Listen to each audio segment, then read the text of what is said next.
Hello दोस्तों, तो स्वागत है आप सभी का हमारे चैनल पर। आज हम बात करने वाले हैं बायोलॉजिकल साइंस का एक सबसे इम्पोर्टेंट क्वेश्चन के बारे में, जो आपका एमपी में लास्ट ईयर में भी पूछा गया था और इस बार पंजाब नर्सिंग में भी पूछा गया है। और हमने अपने पिछले वीडियो में भी बताया था कि ये क्वेश्चन के बारे में हम आपको आने वाले समय में वीडियो बनाकर आपको दे देंगे।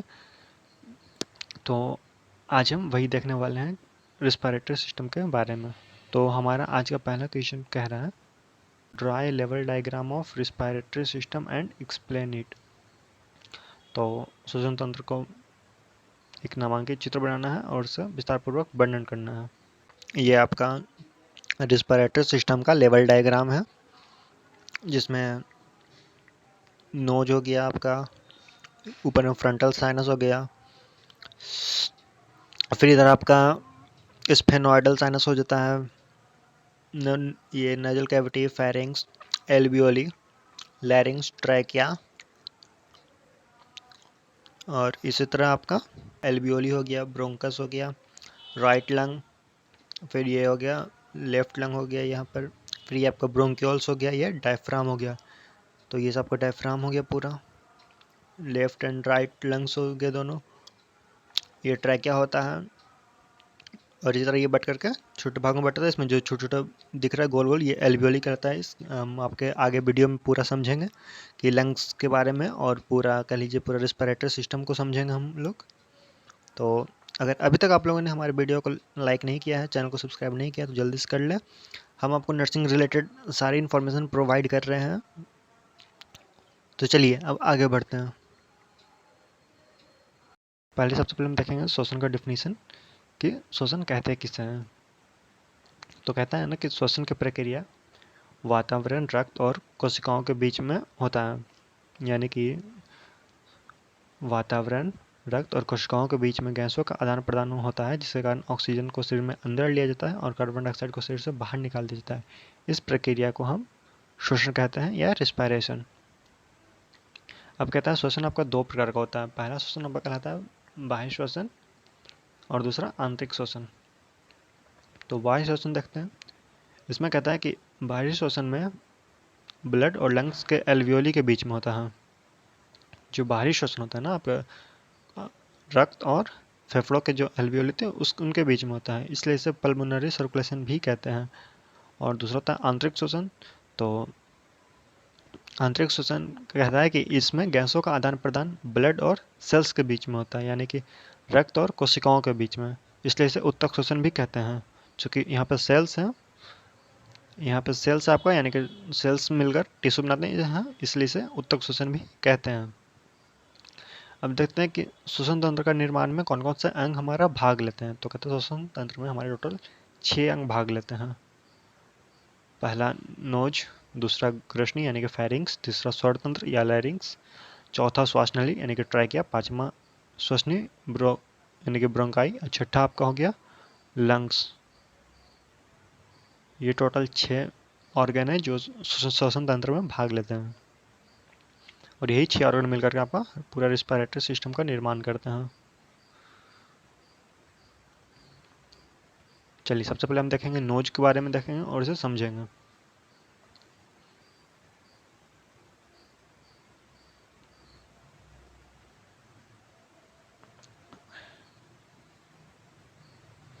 चलिए नोज यानी कि नासिका। तो कहता है कि श्वसन की सबसे प्रारंभिक क्रिया यहीं से प्रारंभ होती है, आपके नाक से। नाक जो आपका 2 अस्थि और एक उपास्थि से मिलकर बनता है, यह त्वचा से ढकी हुई रहती है। नाक के सामने की ओर 2 छेद होते हैं, उसे नोजल चैम्बर कहते हैं। यानी कि जो आपके नाक में आगे 2 कह लीजिए अंडाकार का जो 2 छेद होता है, इसे आपका नोजल चैम्बर कहते हैं, या इसे वायु मार्ग भी कहते हैं, जिन्हें नासा गुहा भी कहते हैं। यानी कि आपका इन 2 क्षेत्रों को अनेक नाम है। ये नोजल चैम्बर भी होता है, इसे आप कह सकते हैं वायु मार्ग भी कह सकते हैं, या फिर नासा गुहा यानी कि नोजल कैविटी भी कह सकते हैं। अब कहता है कि जो आपका नोजल चैम्बर है, ये 3 भागों में बटा होता है। अब कौन कौन से भाग में बटा होता है वो देखते हैं। तो कहता है कि सबसे आगे के छोटे भाग को वेस्टिब्यूल कहते हैं, फिर मध्य संवहनीय भाग को इंस्पायरेटरी रीजन कहते हैं। एंड लास्ट सबसे ऊपरी पीलापन के लिए भाग को ओलाफैक्टरी रीजन भी कहते हैं। तो फिगर की मदद से समझते हैं कि कौन सा पार्ट आपका कौन सा रीजन कहलाता है।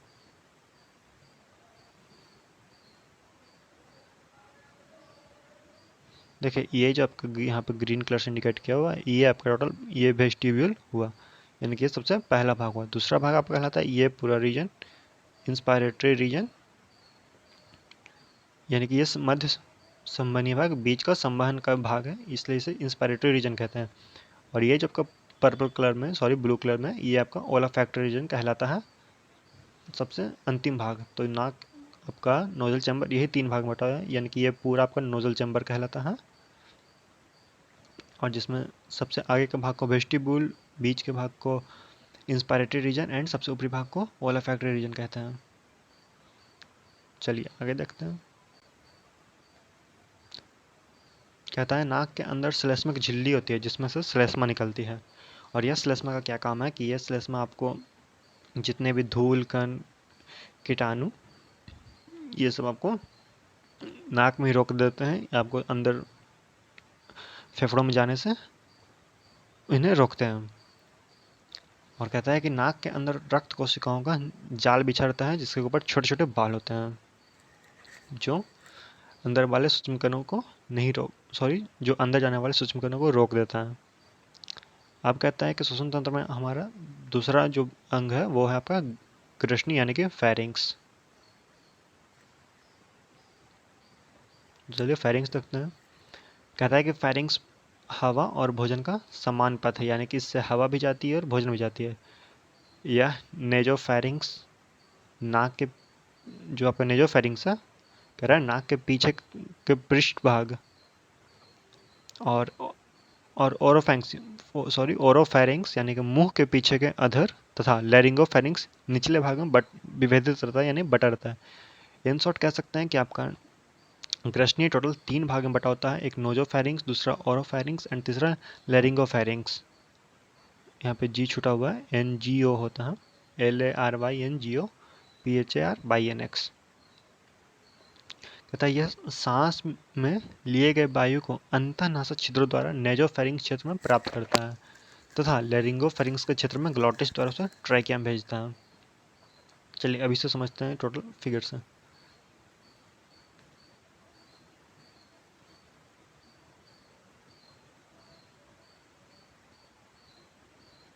देखिए ये आपका नोजल कैविटी हुआ, इतना पूरा आपका नोजल कैविटी हो गया।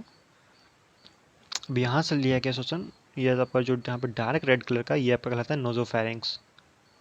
और ये जो सैफ्रॉन कलर का है ये कहलाता है ओरोफेरिंग्स एंड जो सबसे लास्ट में यहाँ पे पिंक कलर का है वो कहलाता है हाइपोफेरिंग्स। तो कह सकते हैं कि हाइपोफेरिंग्स ही आपका टोटल लैरिंगोफेरिंग्स कहलाता है, यानी कि लैरिंगोफेरिंग्स का दूसरा नाम हाइपोफेरिंग्स होता है। तो यहाँ से लिए गई हवा को इसके थ्रू हो करके यहाँ पर ये जो पतला है ये इसे ग्लॉटिस कहते हैं, यहाँ पे लिखा हुआ देख सकते हैं, ये नहीं लिखा हुआ है ना, ये लैरिंग्स का एरिया ये पूरा हो गया, ये आगे हम आपको समझाएंगे लैरिंग्स। ये जो ये पतला वाला इसे ग्लॉटिस कहते हैं, इसे ग्लॉटिस कहते हैं, ये ग्लॉटिस आपका।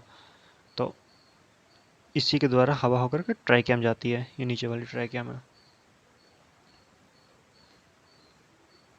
चलिए हमारा तीसरा ऑर्गन है जो आपका है कंठ यानी कि लैरिंग्स, जिसे हिंदी में स्वर तंत्र भी कहते हैं। तो कहता है कि यह एक उपास्थीय त्रिकोणीय मंजूषा नुमा रचना है। यह ग्रीवा के मध्य भाग में लैरिंगोफेरिंग्स के आगे स्थित होता है। यह आगे चौड़ा एवं पीछे संकरा होता है। इसके अग्र उभार को एडम्स एपल कहते हैं, और लैरिंग्स को स्वर तंत्र यानी कि वॉइस बॉक्स भी कहते हैं। देखिए एडम्स एपल आपको दिखाता हूँ।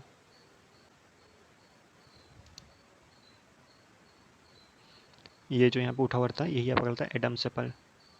और ये पूरा रीजन आपका लैरिंग्स कहलाता है, जिसमें आपको सब ग्लॉटिस होता है, ग्लॉटिस होता है, फिर सुपर ग्लॉटिस होता है एंड इपिग्लॉटिस होता है। टोटल 4 भाग में बटा है larynx, epiglottis, super glottis, glottis and sub glottis. Glottis को वोकल कॉर्ड्स भी कहते हैं। ये आपका ग्लॉटिस हुआ। यहाँ पे ग्लॉटिस अच्छे से समझते हैं। यहाँ पे सिर्फ वोकल कॉर्ड्स का फिगर है, देख सकते हैं यहाँ पर ये आपका ट्रू वोकल कॉर्ड्स होता है, ये पूरा आपका ट्रू वोकल कॉर्ड्स है। ये आपका जितना भी साइडेड रीजन है ये दोनों, ये आपको फॉल्स वोकल कॉर्ड्स हैं दोनों साइड में। और ये तो आपका आर्टिनोइड कार्टिलेज है, ये इनर लाइनिंग ट्रैकिया है, और ये आपका ग्लॉटिस हो गया। ये जो आपका है ना, ये ग्लॉटिस यानी कि ये जो पतला सा जो ये भाग होता है यही कहलाता है ग्लॉटिस, जिससे बंद होने के बाद जो पतला सकरा क्षेत्र बचता है वो ग्लॉटिस कहलाता है आपका। बाकी ये पूरा रीजन आपका इपिग्लॉटिस हो गया। और ये तो फिर टांगे का कह लीजिए बेस भाग है, यानी कि निचला भाग। चलिए आगे देखते हैं।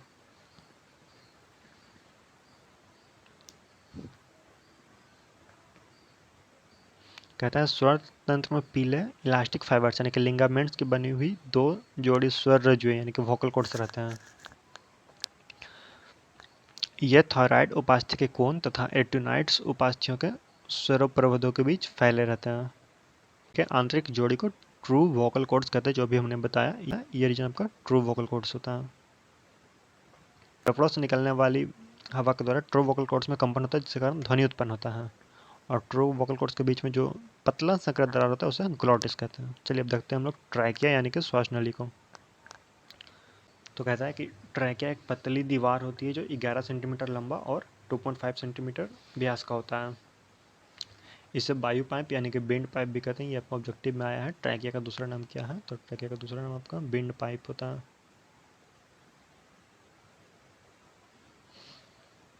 कहता है ये छठे ग्रीवा कशेरुक स्तर से प्रारंभ होकर लैरिंग्स के कॉन्टिन्यूट्रॉन में बच्छिय गुहा यानी कि आपका थ्रोइक कैविटी में 5वें बच्छिय कशेरु के ऊपरी सीमा तक फैला होता है।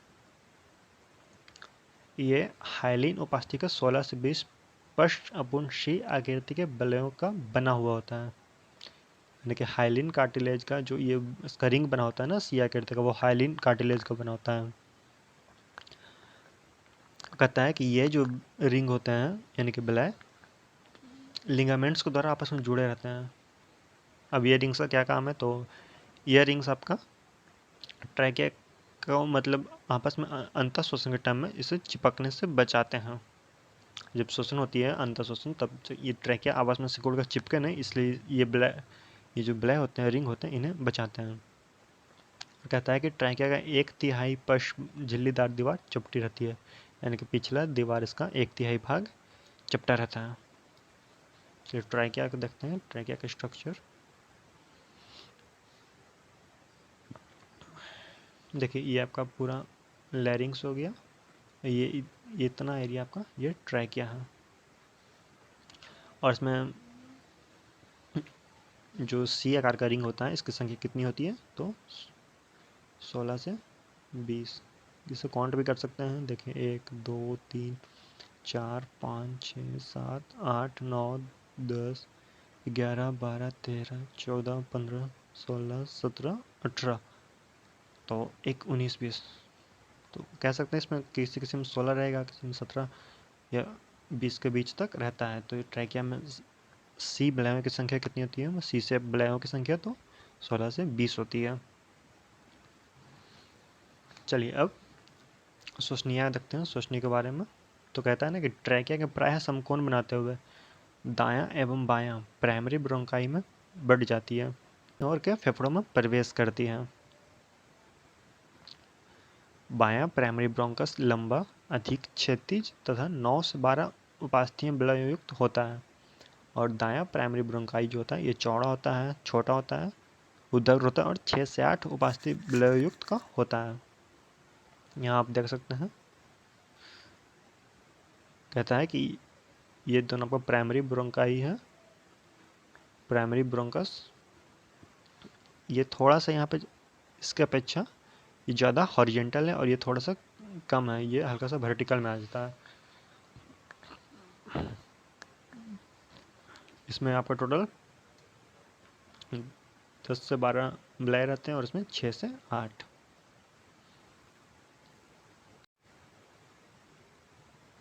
चलिए देखते हैं अपने नेक्स्ट ऑर्गन की तरफ। लंग्स क्या होता है? तो कहता है कि लंग्स आपका दो खोखला, लचकदार, स्पंजी एवं शंकुनुमा गुलाबी कलर का रचना होता है जो थ्रोइक कैविटी में हृदय के दोनों ओर होता है।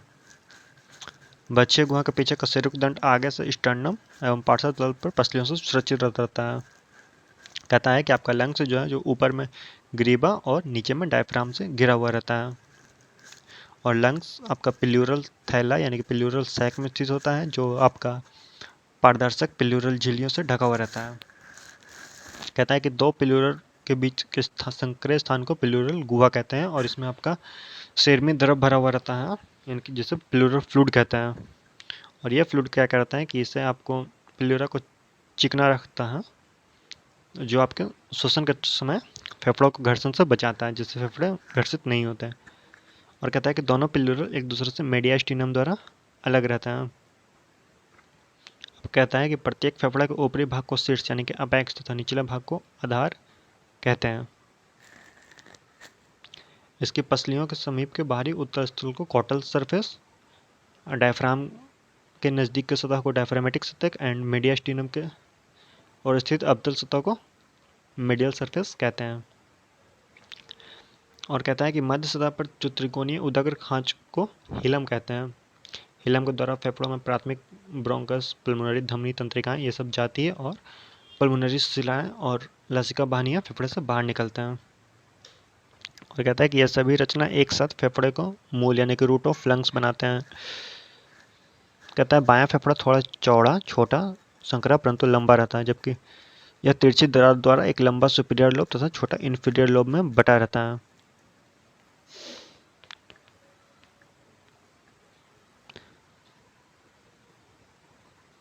और जो आपका दायां फेफड़ा है ये बड़ा, चौड़ा परंतु लंबाई में छोटा रहता है और ये क्षैतिज व तिरछी दरारों द्वारा superior, middle and inferior lobe में बटा रहता है।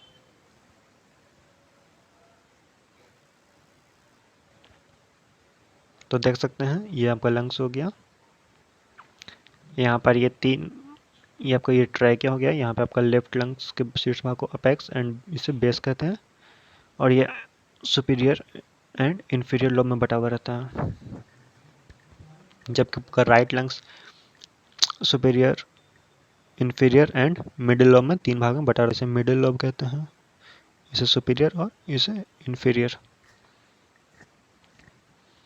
यहाँ पे आपका प्राइमरी ब्रोंकाई है, ये तीन भागों में बटाता है, primary bronchi, secondary bronchi and tertiary bronchi, जो आगे और भी हिस्सों में बट करके ब्रोंक्यूल्स बनाता है। और यहाँ पे जो प्रवेश करता है ना यहाँ से, यहाँ पे बना हुआ रहता है आपका ट्रायंगुलर साइज का होता है, इसे कहते हैं हीलम कहते हैं। यहाँ पे आपका प्राइमरी ब्रोंकस इसके थ्रू लंग्स में जाती है, इसी के थ्रू आपका यहाँ पर पल्मोनरी आर्टरी, पल्मोनरी वेन और लिम्फ डक्ट ये सब प्रवेश करती है हार्ट में हीलम के थ्रू। और जो ये लंग्स का सबसे ऊपर का सतह होता है ना, सबसे बाहरी सतह जो रिब्स के पास, पसलियों के पास की जो सरफेस होती है इसे कॉस्टल सरफेस कहते हैं। जबकि मीडियास्टिनम के पास का जो जगह होता है इसे मीडियल सरफेस कहते हैं और ये जो डायफ्राम के पास होता है इसे डायफ्रामेटिक सतह कहते हैं।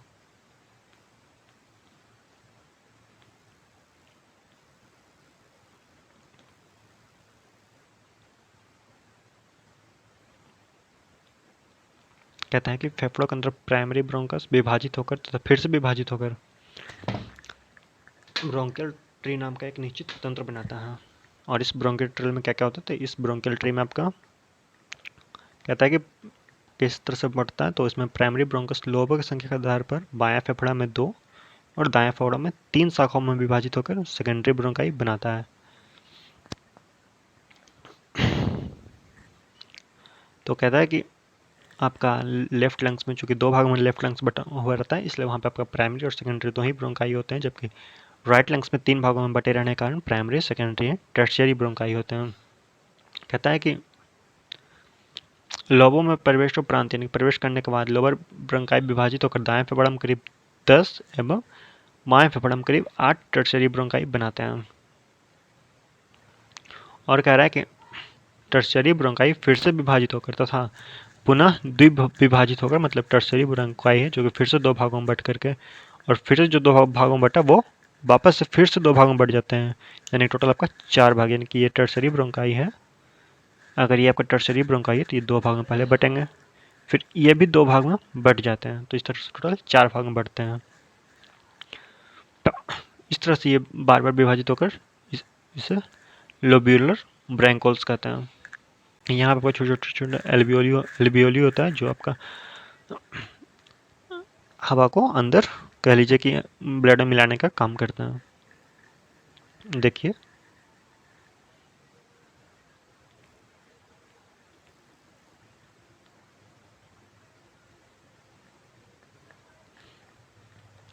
देखिए, यहाँ पे साफ दिखा रहे हैं, यहाँ पे जो ब्रोंकियल्स में बटे हुए रहते हैं, तो ये ब्रोंकियल्स के अगर जूम करके देखा जाए तो इसमें एक पल्मोनरी आर्टरी होता है जिससे डीऑक्सीजनेटेड ब्लड आती है, जो एल्बियोली में, ये जो छोटे गोल गोल है, ये एल्बियोली कहलाता है। तो एल्बियोली में सब पल्मोनरी आर्टरी आकर के मिलती है, जिससे ये क्या करता है कि इसमें से CO2 को अवशोषित कर लेता है, और जो यहाँ से ब्रोंकाई में जो आपका ऑक्सीजन आया हुआ रहता है हवा के थ्रू, ये वापस इसमें ब्लड में मिला देता है। यहाँ से मिला करके पल्मोनरी वेन से ही चला जाता है आपका हार्ट में। तो इस तरह से आपका कह लीजिए कि ब्लड में आपका ऑक्सीजन मिक्स होता है और कार्बन डाइऑक्साइड को बाहर निकाल देता है, और जो निकलता हुआ कार्बन डाइऑक्साइड ये आपका ब्रोंकाई होकर के ट्रैकिया के रास्ते और नोज के शरीर से बाहर निकाल दिया जाता है। तो इस तरह से हमारा रिस्पिरेटरी सिस्टम वर्क करता है। उम्मीद करता हूँ आप सभी को समझ में आया होगा। तो इस तरह से आप देख सकते हैं कि आपका रिस्पिरेटरी सिस्टम भी कहीं ना कहीं थोड़े से आपका पल्मोनरी सर्कुलेशन से भी जुड़ा हुआ रहता है। तो आप इसके साथ एक बार हमारे वीडियो को जो पल्मोनरी सर्कुलेशन का अपलोड है आप उसे भी देखें, तो उसके से आपको ये अच्छी तरह समझ में आएगा। तो बने रहिए हमारे साथ, हम आपको इसी तरह आगे भी और भी नोट्स प्रोवाइड करवाते रहेंगे। धन्यवाद।